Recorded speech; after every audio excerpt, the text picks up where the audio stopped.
Kembali lagi di Bukan Podcast, Podcast Bukan Podcast. Di kesempatan ini kita mau bahas, ya sharing-sharing lah. Apa yang saya nggak tahu, nanti mungkin Mbak Ana tahu, bisa saling jawab ya. PPKM diperpanjang lagi, membuat sebagian orang resah dan gelisah. Resah dan gelisah. Kira-kira diperpanjang mau sampai kapan? Sampai penalti? Apa sampai Arsenal juara champion? Apa sampai Tottenham juara Premier League kira-kira?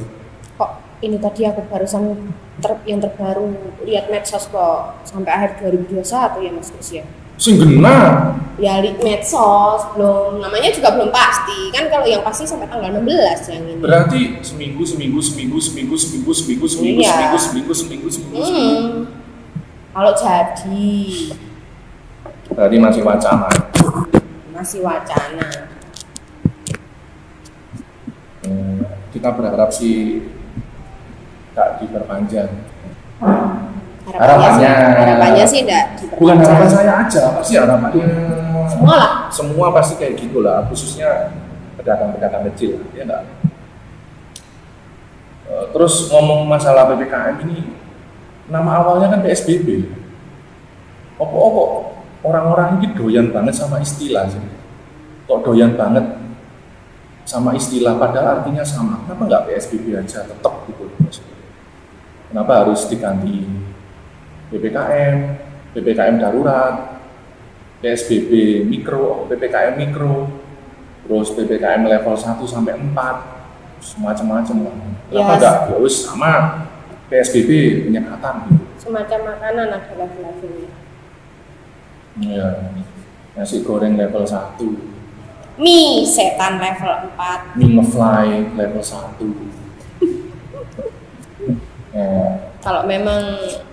Kalau kita sih, kalau memang artinya sama, intinya ya lebih baik jangan digonta-ganti lah namanya, biar rakyat juga nggak bingung. Intinya pembatasan gitu. Akhirnya rakyat jadinya malah bingung dan nyari tahu apa singkatannya PPKM, apa singkatannya PSBB, ya enggak?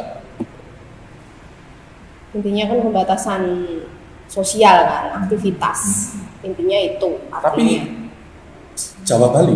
Jawa, iya. Yang mana? PSBB atau yang PPKM? PPKM yang Jawa, Bali sama infonya kok ada luar pulau juga. mana itu Bang? Irian Jaya, Kalimantan katanya. Kalimantan. Berarti Sumatera enggak? Kurang tahu juga. Sulawesi enggak? Nggak tahu. Kita kan hidupnya di Jawa, ya sudah Jawa aja. Berarti di Jawa ini kenapa PPKM diterapkan kembali, berarti infonya ini ya, virusnya meningkat gitu. Ya gitu katanya. Katanya. Melonjak, infonya gitu, informasinya gitu, karena melonjak di diperpanjang lagi PPKM-nya. Tapi efisien nggak sih ada PPKM menurut Mbak Ana? Efisien enggaknya kan kita nggak bisa Efektif nggak? ngomong pasti ya, kita kan butuh data. Tapi kalau kita lihat dari lapangan, pelaksanaannya kok kurang gitu.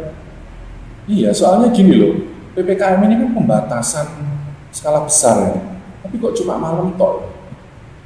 Harusnya kalau pembatasan kan ya wes dari mulai pagi sampai ketemu pagi lagi. Artinya orang-orang nggak boleh keluar rumah, ya enggak? Tapi orang-orang masih bisa aktivitas dari pagi sampai sore, dari pagi sampai maghrib lah. Baru setelah jam 8, start jam 8 baru nggak boleh. Berarti virusnya keluarnya malam doang. Nah ya itu yang jadi pertanyaan, apakah virus ini hanya kelayapannya di atas jam 8? Kalau pagi sampai jam 8-nya bubuk virusnya, nyerangnya di atas jam 8 ya kurang tahu. Padahal kalau memang dibatasi untuk mencegah penyebaran virus ya dibatasi dari pagi sampai besoknya lagi. Iya, harusnya kan ya. Harusnya benar-benar diketati kalau memang dijalankan. Terus kalau tak lihat itu juga memang ada yang nggak dijalankan, tapi kelihatannya dijalankan. Ada yang nggak dijalankan, tapi kelihatan juga dijalankan. Apa istilahnya? Begini loh, banyak di jalan-jalan di beberapa daerah itu ditutup pakai menutup jalan yang merah-merah itu, jalan utama. Urin itu ya? Jalan utama. Itu aku ngomongnya pagi sampai sore. Bahkan pagi sampai pagi lagi. Karena malamnya nanti mungkin biar dia nggak nata pembatasnya itu. Jadi wis sekali ditoto bentuk bengi gak noto maneh, berarti kan gak gelem kerja. Ya enak itu. Nah, yang pagi sampai sore yang aktivitas dialihkan ke jalan yang sebelah kiri atau kanan itu dibuka kecil, cukup buat sepeda sama mobil. Bisa lewat. Tetap bisa lewat. Nah, kenapa nggak ini dibuka aja? Kan belum PPKM, belum start jam 8. Kenapa kok dialihkan ke jalan kecil ini? Fungsinya kan sama untuk lewat. Gitu loh. Kan artinya kalau lewat yang jalan yang kecil ini menimbulkan kerumunan. Katanya PPKM nggak boleh menimbulkan kerumunan. Tidak boleh berkerumun. Fungsinya apa yang jalan yang ditutup ini? Terus dialihkan ke yang sebelah sini. Ya fungsinya biar malamnya nggak noto lagi Mas. Oh, fungsinya kayak gitu. Nanti Ya kan baru soalnya kan aku nggak tahu. Kalau nanti jam 8 biar Pak Buku noto ya biarkan gitu aja. Lewat sana aja. Iya. Tetap bisa lewat. Padahal kalau diterapkan benar kan namanya PPKM kan dicek. Kamu mau kemana? Keperluannya apa? Surat-suratnya pendukung mana? Harusnya kan gitu. Kalau diterapkan bener loh ya. Tapi selama ini di lapangan tak lihat ya cuma dipasang apa itu tadi? Pembatas yang merah-merah. Pembatas, terus orang lewat ya dibiarkan gitu. Si petugasnya berarti ada, tapi di pinggir gitu ya? Petugasnya yang di mana dulu nih? Ya yang di daerah itu tadi, yang jalannya yang ditutup itu kan? Kadang ya dijaga, kadang ya enggak. Aku pernah lewat, kadang ya enggak ada yang jaga, cuma ada pembatas jalannya aja. Kadang ya dijaga, tapi ya kalau tak lihat di medsos ada yang jaga berdiri di situ, tapi orangnya lewat sebelah situ, sebelahnya jalannya juga dibiarkan. Berarti ya fungsi utama pembatasan jalan adalah apa? Pengarang. Fungsinya adalah bukan untuk membatasi orang biar enggak berkeliaran, tapi fungsinya adalah agar apa istilahnya? Itu tadi biar enggak soro noto lagi mungkin malamnya. Biar enggak soro maneh. Notoi. Kalau ada yang bisa jawab guys, kenapa? Di komen ya, ditulis di komen. Mungkin ada dari kalian yang bertugas bantu jawab, klarifikasi. Kita kan nggak tahu maksudnya ini apa sih gitu loh. Dibatasi tapi kok masih bisa lewat kanan kirinya dan dibiarkan. Kalau memang PPKM kan dicek itu tadi yang tak sebutin tadi, keperluannya kemana, surat-surat pendukungnya mana. Seperti beberapa waktu lalu yang awal ya masih PSBB itu aku pergi ke kota sebelah ya, kota sebelah. Aku boncengan sama suamiku, ditanya surat kalau memang berboncengan waktu itu sempat nggak boleh boncengan kan ya. Yeah. Nah, kalau kendaraan roda 2, kalau mobil kan hanya boleh bertiga kalau nggak salah, lebih itu disuruh turun. Nah waktu itu dicek beneran tujuannya kemana. Oh ke Surabaya, kita ada perlu mau beli barang ini dan kita mau beli bahan baku untuk usaha kita. Kalau memang suami istri mana surat nikahnya, ditanya sampai itu Mas Kris. Gitu loh, ditanya. Jadi ya sudah, karena berhubung kita kemana-mana memang kecuali kalau nginep di hotel ya, kita biasanya aku sama suamiku bawa buku nikah 1. Jadi biar nggak disangka pasangan mesum.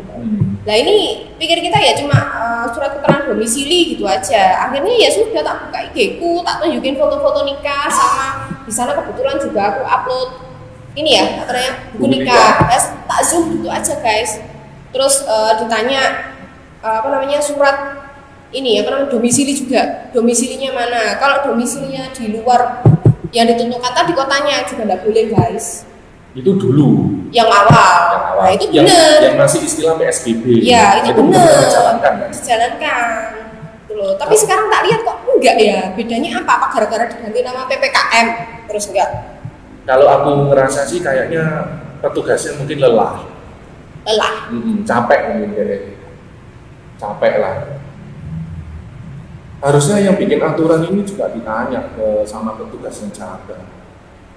Yang capek mending nggak usah jaga, yang benar-benar siap mental aja yang jaga. Gitu.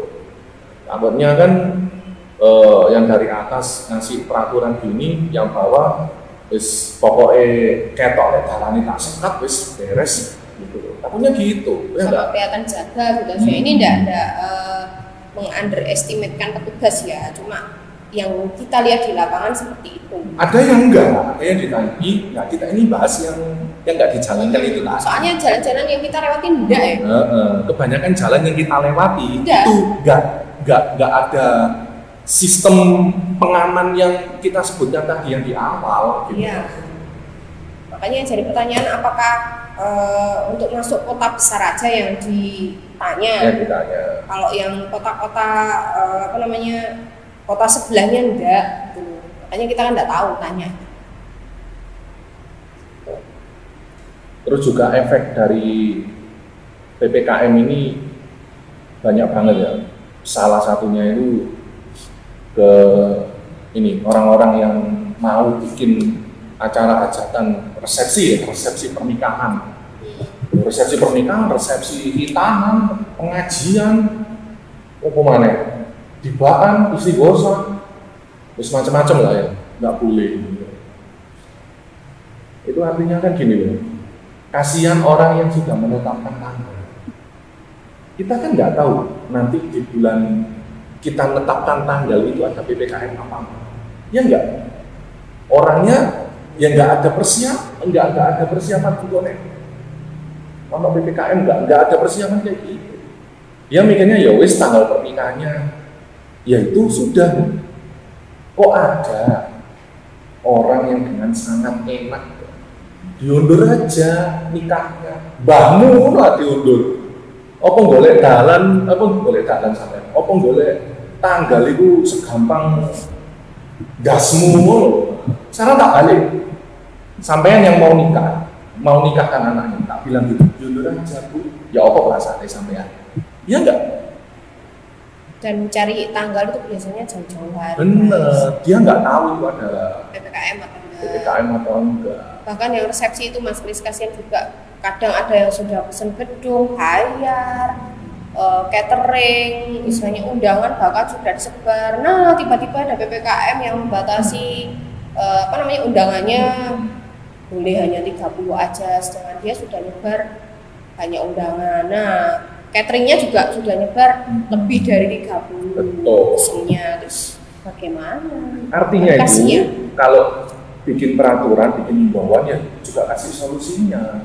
Solusi bagi orang yang sudah terlanjur bikin acara ini tadi, bukan yang mau bikin ya, yang sudah bikin, entah itu akad aja atau ada resepsi. Kalau memang ada resepsi, ini cuma saran ya, mending diturunkan tim pengawas, suruh masuk 10-10. Kalau memang itu undangannya ada 500 orang. Kalau memang cuma 30 orang ya wes, nggak apa-apa ya. Kalau ada 500 orang, ya kan kasihan. Ya sudah booking ini, masa dibatalkan? Kasihan gitu loh. Ya selalu ada solusi kok, ya enggak? Kita mau apa enggak solusi itu? Gitu. Kan bisa aja toh masuk 20 atau 30 tergantung luas gedungnya, tergantung luas area acara resepsi itu tadi, ya enggak? Tanpa harus melarang, enggak boleh. Kan sudah terlanjur, kan kasihan kan. Kecuali kalau yang mau dan kondisi sudah tahu PPKM jangan. Kan sudah tahu aturannya itu tadi, rugi kalian. Rugi. Tapi kalau resepsi gitu sih istilahnya berumur oke lah. Tapi yang cuma akad nikah aja ini loh yang jadi pertanyaan. Ya enggak, ada kan contoh-contoh di sosmed, enggak perlu tak tampilkan ya. Cuma akad nikah aja, cuma ada mempelai wanita, mempelai pria, terus orang tua dari mempelai wanita sama penghulu, mudin, saksi dua sudah di Ubarno nggak boleh nikah. Loh, ya opere.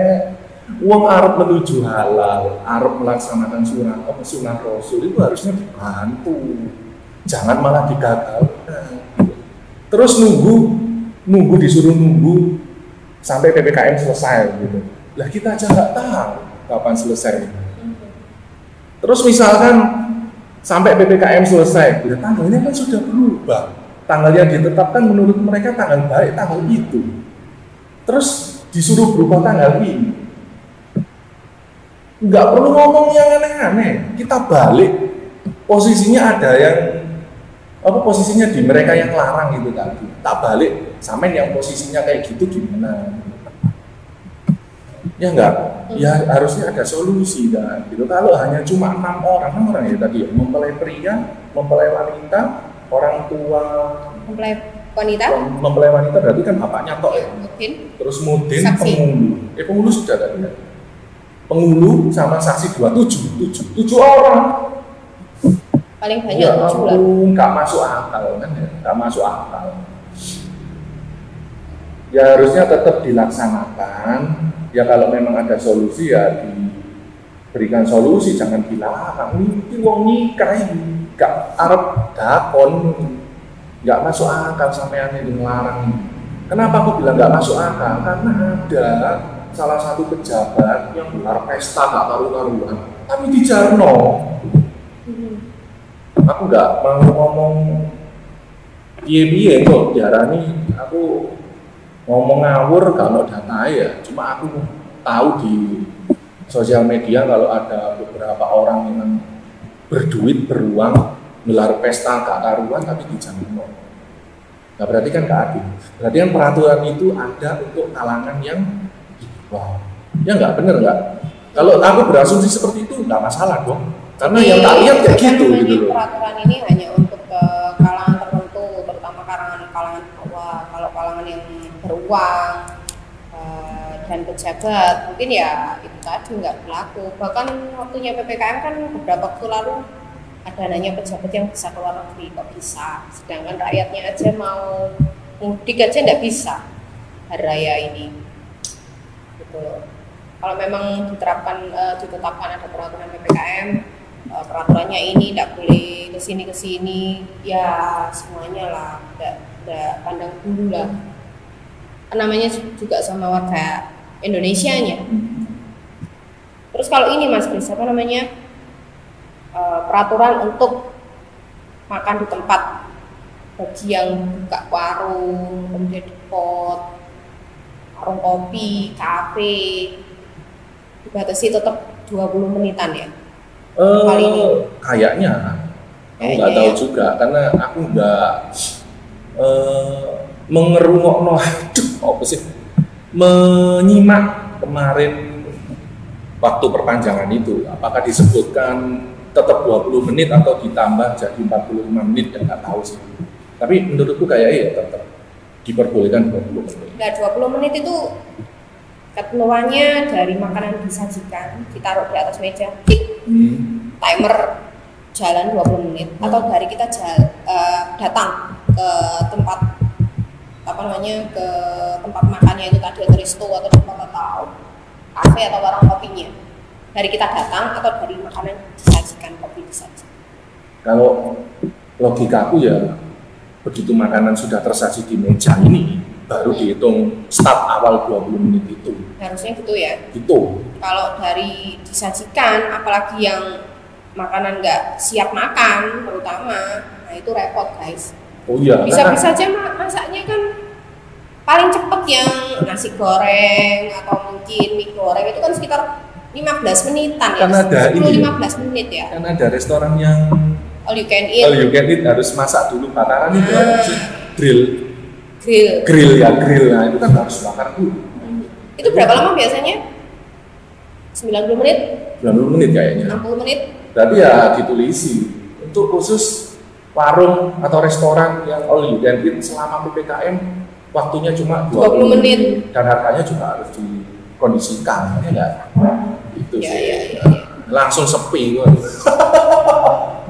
Soalnya guys, kalau kita makan dengan kondisi benar-benar panas langsung dimakan ya gimana gitu loh. Terus yang jadi pertanyaan ini petugas sing ngawasi nemer iki sapa? Kayak itu yang ngawasi di lapangan kan juga perlu penerapannya gitu loh. Logikanya gini loh. Orang apa di Indonesia ini, pojok di Indonesia, di Jawa yang buka usaha kecil menengah ke bawah, warung makan ini ada berapa ribu. Terus mau diturunkan berapa batalion untuk ngawasi. Sebegitu nggak pentingnya gitu loh pekerjaan itu, ya enggak.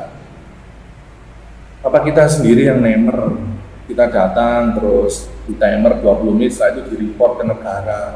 Aku sudah makan loh, aku sudah makan sesuai aturan 20 menit. Bikin aplikasi lagi dong dari negara. Aduh, nggak ngerti aku. Terus itu Mas Kris, lanjut lagi ke ini apa namanya untuk pengamanan selama jam PPKM kan dibatasi jamnya sampai jam 8. Nah petugas ini kan kadang ada yang keliling ya, memastikan info, ayo tutup sudah mau jam 8, diusahakan kalau makan ya sudah dibungkus saja karena kan waktunya enggak keburu ya. Nah itu kan ada juga yang masih buka atau apa. Tak lihat itu di TV berita atau mungkin media itu apa mereka dari beberapa mereka itu ada yang arogan, tidak semuanya loh ya, tidak semuanya. Ini kita bicara oknum ya? Ya ada yang arogan di antara mereka, jadi ada yang meja kursinya diangkat, dibawa, dagangannya dibawa, terus kemudian apa namanya? Ada yang disemprot pakai apa namanya air damkar tuh loh, kendaraan damkar tuh yang pipanya besar itu loh, kan kasihan warungnya disemprot gitu loh. Terus kadang ada juga yang ngingetkannya itu dengan kata-kata kasar, sebenarnya kan tidak perlu seperti itu Mas Kris. Kalau menurut Mas Kris gimana? Kalau menurutku negornya ya kalau bisa dengan baik-baik kenapa enggak? Akan lebih efisien dan lebih mengenal kalau negurnya itu dengan sopan, dengan perkataan yang baik dan lugas. Contoh ini, Pak, Bu, mohon maaf untuk jam 8, mulai jam 8 sampai ke atas sudah tidak boleh jualan. Ini ada aturan PPKM. Mari kita bersinergi, mari kita kerjasama biar penyebaran virus ini nggak semakin meluas. Oh iya Pak, tapi saya belum ini ya Pak, dagangan saya belum laku sama sekali. Oh nggak apa-apa, coba kita bantu ini kita beli separuh ya, nanti ibunya bisa pulang atau kita borong semua dagangannya, nanti ibu setelah itu boleh pulang. Nah jadinya itu namanya peraturan atau hubungan dengan solusi. Coba sekarang dengan arogan, ayo cepet, jangan. Akhirnya apa? Timbul pertengkaran, timbul cekcok, yang akhirnya ricu. Paling enggak ya kita bilang Pak, Bu, kalau memang nggak bisa bantu mereka ya diingatkan dengan cara baik-baik aja ya, nggak perlu dengan arogansi, nggak ini apa namanya malah menimbulkan kacauan nantinya. Terus juga di mata mereka pun petugas ini tadi juga nggak jelek ya? Nggak jelek kalau ingatannya baik-baik. Jadi penilaiannya bagus. Oh bagus kok ini ingatannya baik, diingatkan baik-baik. Tuh. Karena ada loh beberapa petugas yang ingatannya juga baik.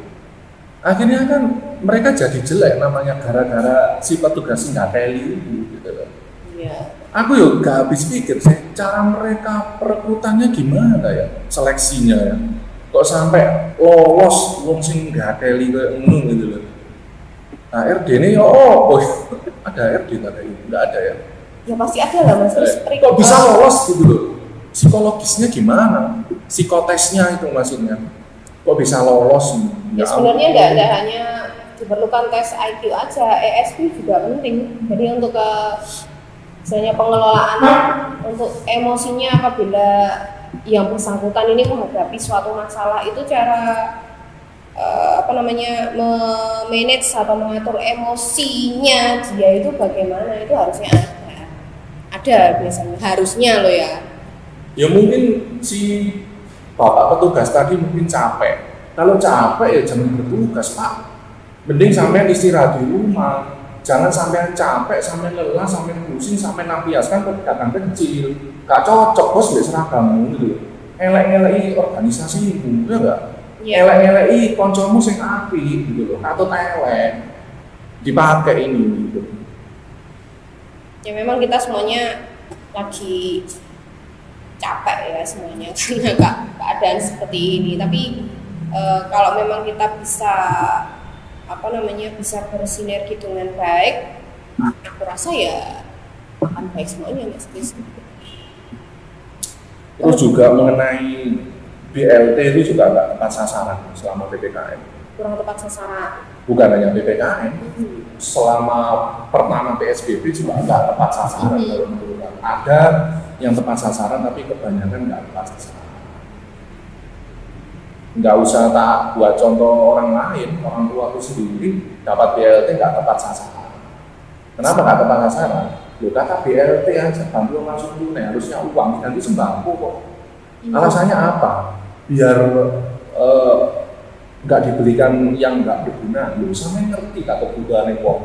Siapa tahu orang tua itu buat bayar anak sekolah. Siapa tahu uang itu buat bayar utang karena sudah ngebon ke toko sembako itu tadi. Siapa tahu buat beli pupuk untuk tanamannya yang di sawah. Nggak ada yang tahu. Ojo dipukul rata beras, minyak. Kalau diuangkan itu nggak ada nominalnya yang sesuai. Cuma berapa? 200.000 pol. 200.000 berapa? Bahkan tetanggaku malah nggak sampai 150 kalau dihitung. Beras 15 kilo, kacang hijau 1/4, minyaknya dapat 1 liter katanya. Gitu. Loh kita sudah ngasih solusi kok dengan BLT itu. Ini solusi tok, tapi kalian nggak terjun ke lapangan sendiri ya percuma. Maksudnya bukan terjun ke lapangan sampai sih bagi, enggak. Ya tetap daerah yang bagi, tetap lurah setempat atau RT, tapi ada tim yang mengawasi gitu loh. Tim yang mengawasi.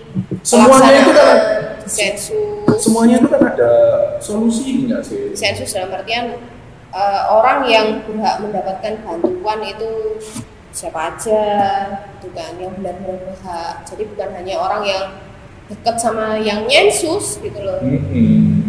Kadang perlekian.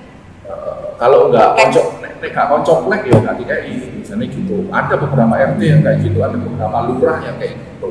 Tapi tidak semuanya. Tapi tidak semuanya. Kita yang tahu, yang kita tahu. Yang kita tahu. Bahkan ada lurah yang kalau warganya nggak beli sembako yang dia jual nggak dikasih. Udah nggak ada itu berarti. Aku nggak usah nyebutkan lah. Ada. Aku ngomong kayak gini karena aku tahu sendiri di lapangan. Berarti ya begitu kan tepat. Berarti ya harus ada tim khusus untuk mengawasi itu ya, tadi. Kalau perlu negara buat tim khusus untuk pengawas, jadi independen. Katanya untuk rakyat, ya nggak? Jadi ini untuk rakyat, itu nggak untuk rakyat, untuk kalangan tertentu. Iya, BLT dikorupsi ya? Kak jancok lah itu jenenge. BLT loh. Ini uang untuk orang yang nggak mampu, untuk orang yang membutuhkan kok sampai korupsi utakmu nengdi hatimu nengdi Pak. Aduh gak ngerti ya. Makanya tapi kan infonya dari negara kan BLT itu aja kan, enggak disebutkan ada 2 macam. Oh nanti ada yang dapat uang, nanti ada yang dapat sembako. Pak aku enggak dapat berita seperti itu ya. Setahu ya BLT itu aja. Ya BLT itu aja. Makanya dengan PPKM ini sebenarnya ya bukan malah efisien, malah membuat rakyat ini kebanyakan itu capek, jenuh. Nek gak jenuh di narkendi gak berbusana bikini nang pinggir trotoar. Itu kan salah satu bentuk penolakannya dia. Gitu. Sumuk guys. Ya kan? Sumuk. Gitu. Kalau menurutku itu bukan porno aksi. Nek porno aksi, nek memang itu dikategorikan porno aksi. Yo sing di sosmed di mana itu sing pakai bikini terus foto-foto telanjang foto-foto TTE diketok itu tangkap kabeh. Yeah. Bukan hanya Dinar Kendi. Apa karena Dinar Kendi menyuarakan penolakan PPKM sehingga dia harus dipidana, ditangkap?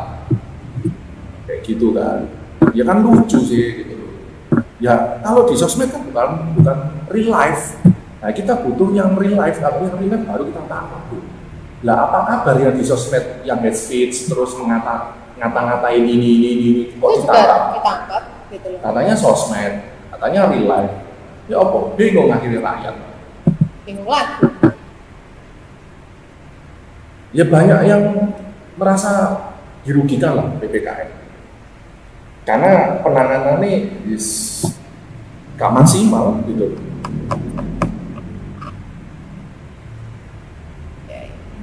Kalau aku sih berharap ya wis terakhir sampai tanggal 16, tapi ya nggak tahu.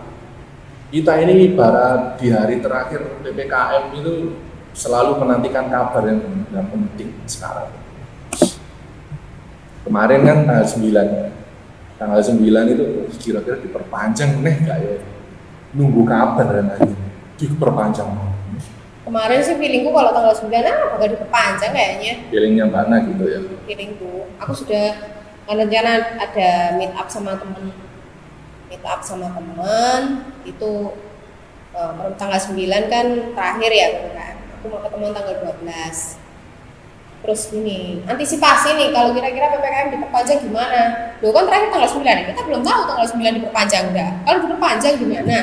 Masa kita datang ke kafe aja jam ngobrol 2 jam nggak mungkin lah, namanya ketemu sama temen kan pasti yang diobrolin banyak.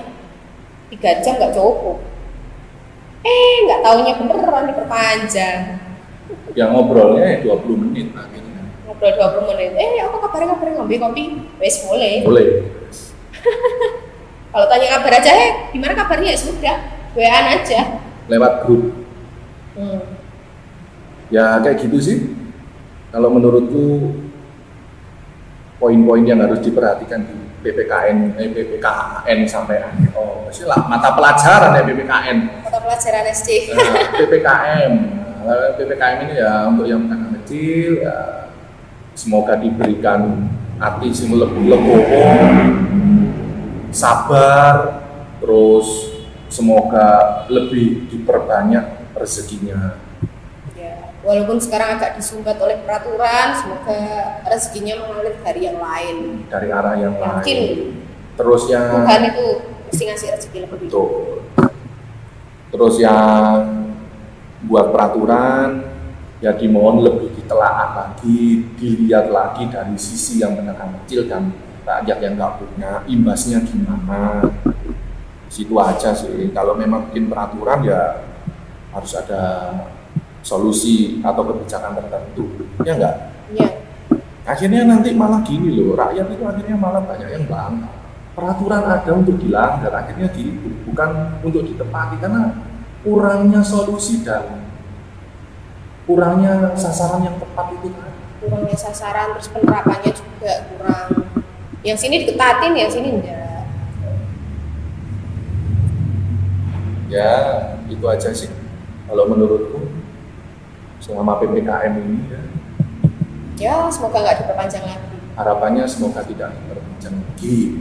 Kalau prokes is oke ya, tetap jalan. Cuma ya PPKM nggak usah diperpanjang lagi. Biarkan mereka yang makan di tempat tetap pakai prokes, tetap cuci tangan, tetap pakai masker, tetap jaga jarak, tetap olahraga supaya imun kuat.